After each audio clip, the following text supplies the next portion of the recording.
আসসালামু আলাইকুম ওয়ারাহমাতুল্লাহি ওয়াবারাকাতুহ। আমার প্রিয় দিনী বোনেরা, কেমন আছেন আপনারা? আশা করি আল্লাহর অশেষ রহমতে ভালো আছেন। আজকের ভিডিওটি আমার সেই সব বোনদের জন্য যাদের মনে শুক্রবার এলেই একটা চাপা কষ্ট অনুভব হয়। জুমার দিন, সপ্তাহের সেরা দিন, গরিবের হজের দিন, গুনাহ মাফের দিন। অথচ ঠিক এই দিনটিতেই আপনার মাসিক বা পিরিয়ড চলছে। মনে মনে ভাবছেন, হায়, আজ তো নামাজ পড়তে পারছি না, কোরআন তেলাওয়াত করতে পারছি না। সবাই কত সওয়াব কামাই করে নিচ্ছে, আর আমি কি এই বরকত থেকে বঞ্চিত থেকে গেলাম? প্রিয় বোন, আপনার এই মন খারাপ কি আসলেই যৌক্তিক, নাকি শয়তান আপনাকে ধোঁকা দিয়ে আল্লাহর রহমত থেকে নিরাশ করতে চাইছে? আজকের ভিডিওতে আমরা জানব, হানাফি মাযহাবের আলোকে পিরিয়ড অবস্থায় শুক্রবারে আপনি কিভাবে আমল করবেন, কোন কাজগুলো করলে আপনি নামাজ না পড়েও নামাজের সমান বা তার চেয়েও বেশি সওয়াব পেতে পারেন। ইনশাআল্লাহ, আজকের আলোচনা শোনার পর আপনার এই হতাশা কেটে যাবে এবং আপনি বুঝবেন ইসলাম নারীদের কতটা সম্মান দিয়েছে, এমনকি এই বিশেষ দিনগুলোতেও। চলুন মূল আলোচনা শুরু করি। বোন আমার, সবার আগে একটা কথা খুব ভালো করে মনে গেঁথে নিন। হাইজ বা পিরিয়ড কোনো অপরাধ নয়, কোনো শাস্তিও নয়। এটি আল্লাহ তাআলার পক্ষ থেকে নারীদের জন্য নির্ধারিত একটি প্রাকৃতিক বিষয়। আমাদের মা আয়েশা রাদিয়াল্লাহু আনহা যখন হজে গিয়ে পিরিয়ড হওয়ার কারণে কেঁদেছিলেন, তখন আমাদের প্রিয় নবী মুহাম্মদ সাল্লাল্লাহু আলাইহি ওয়াসাল্লাম তাকে সান্ত্বনা দিয়ে বলেছিলেন, এটা এমন এক বিষয় যা আল্লাহ আদমের কন্যাদের জন্য নির্ধারণ করে দিয়েছেন। সাহি বুখারী। সুতরাং এই অবস্থায় নামাজ না পড়াটা আপনার জন্য অবাধ্যতা নয়, বরং এটাই তখন ইবাদত, কারণ তখন আল্লাহ আপনাকে নামাজ পড়তে নিষেধ করেছেন, আর আল্লাহর নিষেধ মানাই তো ইবাদত। তাই নিজেকে দোষী ভাববেন না। আমরা জানি, শুক্রবার বা জুমাবার হল সৈয়দুল আইয়াম বা সমস্ত দিনের সর্দার। নবী মুহাম্মদ সাল্লাল্লাহু আলাইহি ওয়াসাল্লাম বলেছেন, সূর্য উদিত হয় এমন দিনগুলোর মধ্যে জুমাবারই সর্বোত্তম দিন। সাহি মুসলিম। এই দিনে এমন একটি মুহূর্ত আছে যখন বান্দা যা দোয়া করে আল্লাহ তা কবুল করেন। এখন প্রশ্ন হল, পিরিয়ড অবস্থায় কি আমরা সেই মুহূর্তের বরকত পাব না?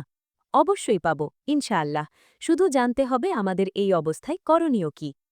আসুন এবার আমরা হানাফি মাযহাবের নির্ভরযোগ্য কিতাবগুলোর আলোকে জেনে নিই, এই পবিত্র দিনে অপবিত্র অবস্থায় থেকেও আপনি কিভাবে আমল করবেন। ১. বেশি বেশি দরুদ শরীফ পাঠ।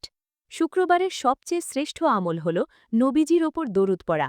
রাসূলুল্লাহ সাল্লাল্লাহু আলাইহি ওয়াসাল্লাম বলেছেন, তোমরা জুমার দিনে আমার উপর বেশি বেশি দরুদ পাঠ করো, কারণ তোমাদের দরুদ আমার কাছে পেশ করা হয়। আবু দাউদ। পিরিয়ড অবস্থায় দরুদ পড়তে কোনো মানা নেই, বরং অজু ছাড়াও আপনি দরুদ পড়তে পারেন।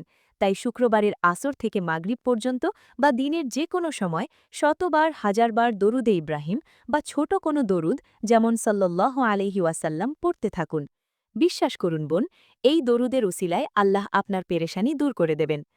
২. ইস্তিগফার বা ক্ষমা প্রার্থনা। আমরা মানুষ, ভুল আমাদের হবেই।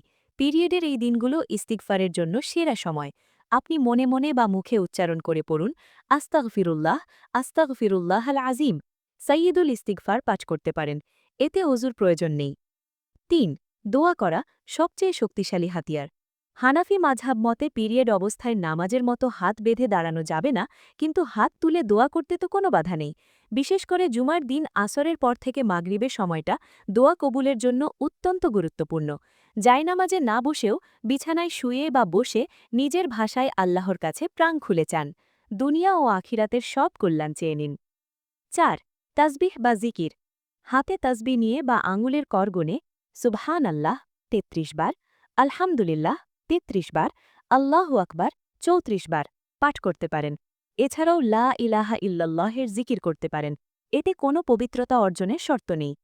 ৫. দিনী আলোচনা বা বয়ান শোনা। যেহেতু আপনি কুরআন তেলাওয়াত করতে পারছেন না, তাই এই সময়ে ইউটিউব বা অন্য মাধ্যমে কোনো হক্কানি আলেম বা স্কলারের তাফসির, সিরাত বা দিনী আলোচনা শুনতে পারেন। ইলম অর্জন করাও একটি বিশাল ইবাদত। নবী মুহাম্মদ সাল্লাল্লাহু আলাইহি ওয়াসাল্লামের জীবনী পড়ুন বা শুনুন, এতে আপনার ঈমান তাজা থাকবে। ৬. একটি বিশেষ আমল মুস্তাহাব। হানাফি ফিকহবিদগণ একটি চমৎকার আমলের কথা বলেন। নামাজের ওয়াক্ত হলে আপনি অজু করে, শারীরিক পবিত্রতা না হলেও অজু করা মুস্তাহাব, আপনার জায়নামাজে বা ইবাদতের নির্দিষ্ট স্থানে কিছুক্ষণ বসে থাকবেন। নামাজ পড়বেন না, কিন্তু ওইটুকু সময় তাসবিহ, তাহলিল ও দরুদ পড়বেন। লাভ কি জানেন? এতে আপনার নামাজের অভ্যেস ঠিক থাকবে এবং আল্লাহ চাইলে আপনাকে নামাজের সওয়াবও দান করবেন। ফতওয়ায়ে স্বামী। প্রিয় বোন, আমল করার পাশাপাশি আমাদের জানতে হবে কোন কাজগুলো এই সময় শরিয়ত নিষিদ্ধ করেছে। হানাফি মাযহাব অনুযায়ী এই মাসালাগুলো খুব মনোযোগ দিয়ে খেয়াল করবেন। ১. নামাজ ও সিজদা। কোনো প্রকার নামাজ, ফরজ, নফল, সুন্নাত পড়া যাবে না। এমনকি তেলাওয়াতের সিজদা বা কৃতজ্ঞতার সিজদায় শুকরও দেওয়া যাবে না। ২. কোরআন স্পর্শ ও তেলাওয়াত। হানাফি মাযহাব মতে হায়েজ অবস্থায় কোরআন শরীফ সরাসরি স্পর্শ করা এবং জিভান নেড়ে তেলাওয়াত করা সম্পূর্ণ নিষিদ্ধ। তবে কোরআনের যে আয়াতগুলো দোয়া হিসাবে ব্যবহৃত হয়, যেমন রব্বানা আতিনা ফিদ দুনিয়া হাসানা ইত্যাদি, এগুলো দোয়ার নিয়তে পড়া যাবে, তেলাওয়াতের নিয়তে নয়। এটি খুব সূক্ষ্ম একটি বিষয়, খেয়াল রাখবেন। ৩. মসজিদে প্রবেশ। পিরিয়ড অবস্থায় মসজিদের মূল অংশে প্রবেশ করা জায়েজ নেই। অনেকে বলেন, আমার তো কিছুই করার নেই, আমি এখন নাপাক। বোন, মমিন কখনো পুরোপুরি নাপাক হয় না। আপনার শরীরে একটি সাময়িক অবস্থা চলছে, কিন্তু আপনার জিভান তো পবিত্র, আপনার মন তো পবিত্র। রাসূলুল্লাহ সাল্লাল্লাহু আলাইহি ওয়াসাল্লাম বলেছেন, বান্দা যখন অসুস্থ হয় বা সফরে থাকে তখন আল্লাহ তার আমল নামায় সেই পরিমাণ সওয়াব লিখে দেন যা সে সুস্থ বা মুকিম অবস্থায় করত। সাহি বুখারী। সুবহানাল্লাহ! আপনি যদি সুস্থ অবস্থায় নিয়মিত জুমার প্রস্তুতি নিতেন, সূরা কাহাফ পড়তেন, তাহলে পিরিয়ড অবস্থায় সেগুলো করতে না পারলেও আপনার নিয়তের কারণে আল্লাহ আপনাকে সেই সওয়াব দিয়ে দিতে পারেন। আল্লাহ কত দয়ালু, তাই না? আমার প্রিয় বোন, আল্লাহ আপনাকে ভালোবাসেন, তিনি আপনাকে সৃষ্টি করেছেন এবং তিনিই আপনাকে এই নারীসুলভ বৈশিষ্ট্য দিয়েছেন। শুক্রবারে যখন বাড়ির পুরুষরা জুমার নামাজে যায় তখন আপনার মন খারাপ হতে পারে, কিন্তু মনে রাখবেন, আপনি ঘরে বসে জিকির করে, দরুদ পড়ে, রান্নাবান্না করে পরিবারকে খাইয়ে আল্লাহর সন্তুষ্টি অর্জন করতে পারেন। আল্লাহ আপনার শারীরিক সিজদা চান না এই কয়দিন, তিনি চান আপনার হৃদয়ের সিজদা। আপনার সবর বা ধৈর্যই এখন ইবাদত। আসুন, এই জুমাবারকে আমরা হেলায় না হারাই।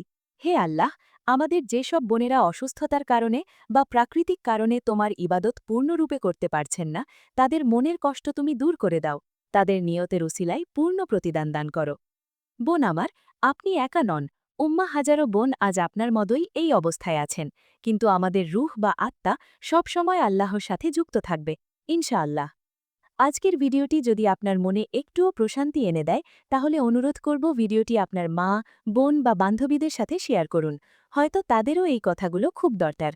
আপনার মনে কোনো প্রশ্ন থাকলে বা কোনো অভিজ্ঞতা শেয়ার করতে চাইলে নিচে কমেন্ট করুন, আমি ইনশাআল্লাহ উত্তর দেওয়ার চেষ্টা করব। এমন আরও সাহি ও নারীবান্ধব ইসলামিক আলোচনা পেতে আমাদের চ্যানেলটি সাবস্ক্রাইব করে পাশে থাকা বেল আইকনটি চেপে দিন। ভালো থাকুন, সুস্থ থাকুন, ঈমানের সাথে থাকুন। আসসালামু আলাইকুম ওয়া রাহমাতুল্লাহি ওয়া বারাকাতুহু।